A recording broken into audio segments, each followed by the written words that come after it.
श्रावण महिन्यातील पहिला श्रावणी सोमवार निमित्त काल सोमवारी श्री क्षेत्र कुणकेश्वर येथे मोठ्या संख्येने शिवभक्तांनी दर्शनासाठी हजेरी लावली।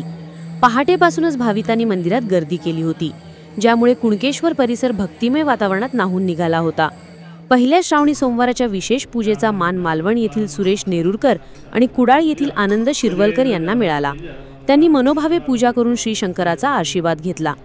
भाविकांना सुलभ दर्शन घेता यावे यासाठी मंदिर प्रशासनाने योग्य नियोजन केले होते। प्रशासनाच्या वतीने कोणताही अनुचित प्रकार टाळण्यासाठी चोख पोलीस बंदोबस्त ठेवण्यात आला होता। तसेच वाहनधारकांसाठी पुरेशी पार्किंग व्यवस्था करण्यात आल्याने वाहतुकीची कोंडी टाळता आली। दरम्यान भाविकांच्या सोयीसाठी देवगड आगाराने पुढाकार घेतला होता। श्रावणी सोमवार निमित्त देवगड कुणकेश्वर विशेष बसेस तसेच रत्नागिरी, सावंतवाडी आणि कणकवली येथून कुणकेश्वरसाठी जादा एसटी बसेसची व्यवस्था करण्यात आली होती। यामुळे दूरवरून आलेल्या भाविकांना मंदिरात पोहोचणे सोपे झाले। पुढील श्रावणी सोमवारीही अशीच गर्दी होण्याची शक्यता असल्याने प्रशासनाने योग्य उपाययोजना केल्याचे दिसून आले।